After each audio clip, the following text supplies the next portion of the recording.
nge vakatichengetedza, havana kutichengetedza, vakatisiya. Saka Bhatimeo akasiyiwa. Vhesi ya 47 inoti agere panzira paakanga akagara, wakati wanzwa manje kuti ndiJesu weNazareta. Bhatimeo chandomudira ndechoti anoshandisa zvaanazvo. Ava vakaona kuti Jesu ari kupfuura, ndobva vateera Jesu. But Bhatimeo haana kuona Jesu. Bhatimeo wakanzwa kuti ndiJesu weNazareta waakupfuura. Why? Because Jesu paaifamba mukurumbira wake wainzwikwa. Anzwa kuti ndiJesu.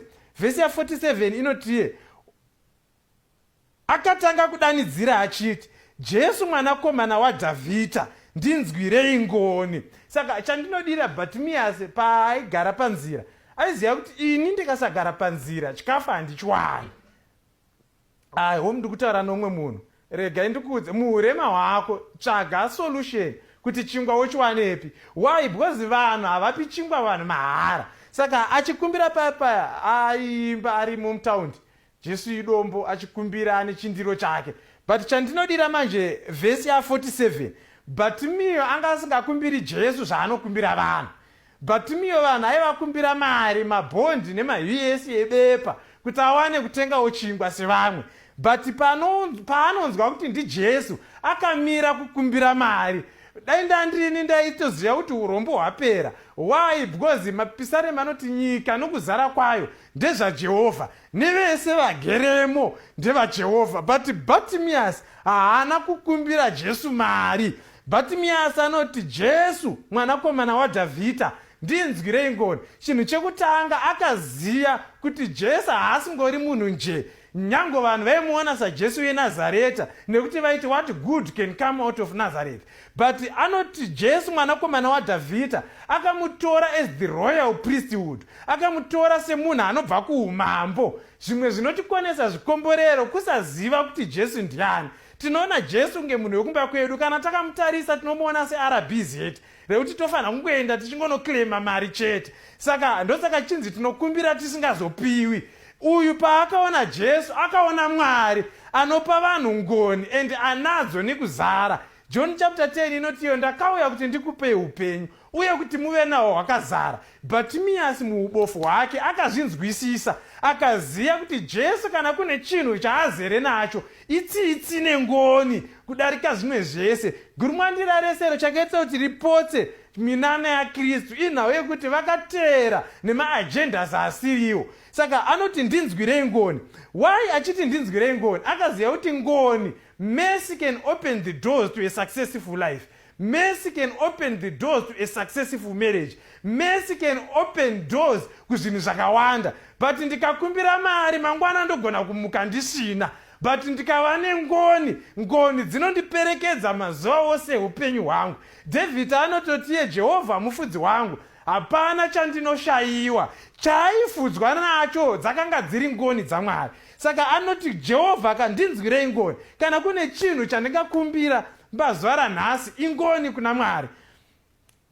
Vhesi ya 48 inoti vazhinji vakamurayira kuti anyarare, asi iye wakanyanya kudanidzira kwazvo achiti, mwanakomana waDhavhidha, ndinzwirei ngoni. Chinonetsa vanhu vanongoteera Mwari vasina chavanoteerera. Chikuru chavanoita kukunisa vashoma vanotenda.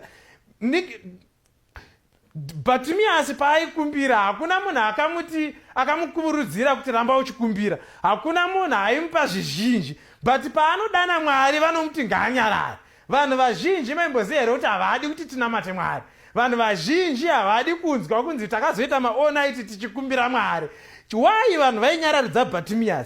Chavainyararidzira Bhatimeo kuti Bhatimeo aramba akagara panzira achikumbira. Vanhu vazhinji havadi kuti vanhu vabudirire. Vanhu vanoda kuti vanhu varambe vari pastage yavari vachikumbira kuna ivo. Saka vanomuti nyarara kuti arambe achiuya everyday achinoka, mukoma ndokumbirawo mari yehupu, mukoma mari yangu yeregistration yekuchikoro yashota, mukoma chakazodai so. Akada kuuya nepfungwa dzekuti akuda kubudirira. Vanhu havadi izvozvo. Saka vanhu vazhinji zvinonzi vakamurayira kuti anyarare. Dai ndandini ndaimubvunza kuti unonditi ndinyarare kuti ndiri kudana iwe here. But Bhatimeo haiti izvozvo. Bhatimeo haatauri nevanhu. Bhatimeo haana chaakadana kwavari. Kana vanhu vakukuhunisa vataura zvisizvo, iwe usapindura vanhu. iwe dana Mwari. Saka vhesi ya48 inoti vazhinji vamurayira kuti anyarare, asi iye wakanyanya kudanidzira kwazvo achiti, mwanakomana waDhavhidha, ndinzwirei ngoni. Akainkiriza volume yake akati, mwanakomana waDhavhidha, ndinzwirei ngoni. Vhesi ya49 rikanzi, ipapo Jesu akamira akati, mudanei. Vakadana bofu vachiti kwariri, tsunga mwoyo, simuka, unokudana. Zvikanzi adana Jesu kechipiri. Ipapo Jesu akamira. Dai Mwari atibatsira kuti noizi yese inoitwa nevazhinji kuzama kuti nyararidza, isu tisateerera vanhu, titeerere Mwari, tidane, tirambe tichidana kuna Mwari kuti Mwari kandinzwirei ngoni. Vanhu ava ndakavakumbira madhora vakandinyima, vanhu ava ndaane makore ndiri pazhira, saka totenda kuti nhasi mapfuura nepano. Izvezvi vanoti ndinyarare, but handigoni kutaura navo nekuti ivo havana ngoni. Zvinonzi chakamisa Jesu mwoyo waBhatimiyasi, usingateerere vanhu, usingarwadziwe nevanhu vanomuti nyarara. Zvinonzi akanyanya kudanidzira. Jesu ndobva amira. Jesu amira, zvinonzi akati mudanei. Vari kuti mudanei vanhu vaya vanga vachimuti nyarara. Beware nekunyararidza vana vaMwari. Why? Because Mwari achazokushandisa seroad to their success. Ndosaka David achiti vanondigadzirira tafura pamberi pevadzivisi vangu. Mwari ndo zvaanoita, vanodzivisa vanhu ndo vaanozoshandisa kuti munhu iyeye akomborerwe. Zvinonzi ipapo Jesu amira vakati mudanei. Vakadana bofu vachiti kwariri, tsunga mwoyo, sumuka, unokudana. Munogoti tsunga mwoyo sei kana Jesu andidana? Mambodii kuti tsunga mwoyo pakumudana? Pana ndichimudana zvakuitirai ruzha.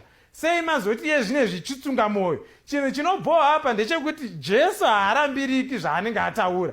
Jesu paakavati mudanei, havana kuti kuna Jesu munogomuti mudanei sei isati chimuti nyarara. Saka zvinonzi ipapo akarasha nguo yake, akasumuka, akaenda kuna Jesu. Jesu akamupindura akati kwaari, unoda kuti ndikuitirei bofu? Rikati kwaari, Rabhoni, kuti ndione. Saka Bhaibheri chari kutiburitsira ndechekuti Bhatimiyasi adanwa, chinhu chekutanga chaakaita kurasha nguo yake. Paari kurasa nguo yake ari kungotaura kuti ai munolonga yebhega, ini handichazokumbirizve. Kana ndaakutenda pana Kristu ndaakutonowana nguo itsva, ndaakutonowana zvese zvava zvitsva. Pandanga ndakagara paya handichadzokeri. Saka kana todana Mwari, Mwari akatidana, itsika yake kuti kana tikamudana iye anotidana bheki. Mwari haagoni kunyarara kune munhu anomudana. Hakuna ibvi rakambonyadziswa. Ibvi rese rinopfugama kudana Mwari anorinzwa kana richidana zviro kwazvo. Zvikanzi ipapo akarasha nguo yake akasumuka akaenda kuna Jesu. Jesu akamupindura akati, ndokuitirei? Saka kana tazosvika pana Jesu manje, Jesu anobva abvunza kuti ndokuitireiko nhai mukomana, ndokuitirei nhai musikana? Chiri kuita kuti Jesu abvunze ndechekuti azive kuti uri kurevesa here. Ndapane vanga vari mabofu vakazoona, but pavakazoona havana kuzoita mari seyavaiita pavaikumbira. Saka ada kumubvunza kuti uri serious here kuti waakuda kuona? Bofu rikati, ndoda kuti ndione. Jesu akati, kutenda kwako kwakuponesa. Regai ndikuudzei, kudana Mwari hakusiriko kunoponesa. Kuteera Jesu hakusiriko kunoponesa. Chinoponesa kutenda. Usateera Mwari usina kutenda. Usateera Jesu usina kutenda. Usadana Mwari usina kutenda. Kutenda kwedu ndiko kunotiponesa. Jesu akati kwaari, enda hako, kutenda kwako kwakuponesa. Pakarepo akaona akateera Jesu munzira. Vhesi ya52 ndeyatoda kukonkluda nayo. Jesu ati kwaari, enda hako. Jesu haasi kuti nditeere, ari kuti zvaunge uchida wazviwana, chienda. Why? Because anozoti vazhinji vanomuteera. Havamuteere because vari kumuda, vanomuteera because avanoda zvaanokwanisa kuita. Kana zvichinge zvangoitika chete vanobva vaenda zvachose. Remember the 10 lepers. Akadzoka kuzotenda Mwari mumwe chete. Vamwe vese vakangoti maleprosi yavo ichingoenda, vakabva vaenda zvachose. Jesu akatobvunza akati, iwe wazodzoka uri 1 sei? Mamusiri 10 here? Saka Jesu paari kuti iye enda hako, anoziva kuti vanhu vakawanda havadi Mwari. Usamboone vanhu vakazara kumapani kwese kwavanozara, vanhu vachiteera kwese kwavanoenda. Vanhu vese vaya havasi kutsvaga Mwari. Ndosaka vachizorasiswa, vachibirwa mari dzacho, vachisidhiswa, vachiita sei? Why? Because vaprofita vanotoziva kuti vana ava havatsvaki Mwari, vanotsvaka mabasa esimba, kuti kana vasina mabasa vawane mabasa, kuti kana vasina kuwanikwa vawanikwe, kuti kana vasina vasina vana vawane vana. Ndosaka Jesu ari kumuti ndakuporesa, chienda hako. But iye manje anobva ati, bhaibheri rabva rati ipapo akateera Jesu munzira. Mwari ngaatibatsire kuti kana atiropafadza tigone kumuteera munzira. Umwe muimbi anototi ndomuteera muponesi, kweseko ndinogara. Kana vamwe vese vazokusiyai, inini Mwari ndokuteerai. Ngatiteerei Jesu munzira. Mwari kana atiropafadza ngatisakanganwei kumutenda, ngatimuteerei munzira. Naizvozvo ropafadzo yake inozova nesu nekusingaperi. Mwari atibatsire, Mwari akukomborerei. Ngatinamate. Wedengo yenyasha mazvita iyi nge vakatichengetedza, havana kutichengetedza, vakatisiya. Saka Bhatimeo akasiyiwa. Vhesi ya 47 inoti agere panzira paakanga akagara, wakati wanzwa manje kuti ndiJesu weNazareta. Bhatimeo chandomudira ndechoti anoshandisa zvaanazvo. Ava vakaona kuti Jesu ari kupfuura, ndobva vateera Jesu. But Bhatimeo haana kuona Jesu. Bhatimeo wakanzwa kuti ndiJesu weNazareta waakupfuura. Why? Because Jesu paaifamba mukurumbira wake wainzwikwa. Anzwa kuti ndiJesu. Vhesi ya 47 inoti akatanga kudanidzira achiti, Jesu mwanakomana waDhavhidha, ndinzwirei ngoni. Saka chandinodira Bhatimiasi paaigara panzira, aiziva kuti ini ndikasagara panzira chikafu handichwani. Ndiri kutaura nomwe munhu. Rega ndikuudze, muurema hwako tsvaga solution kuti chingwa wochiwanepi. Why? Because vanhu havapi chingwa vanhu mahara. Saka achikumbira paya aimba ari mutaundi, Jesu idombo achikumbira ane chindiro chake. But chandinodira manje vhesi ya 47, Bhatimeo anga asingakumbiri Jesu zvaanokumbira vanhu. Bhatimeo vanhu aivakumbira mari, mabhondi nemaUS ebepa kuti awane kutengawo chingwa sevamwe. But paanonzwa kuti ndiJesu akamira kukumbira mari.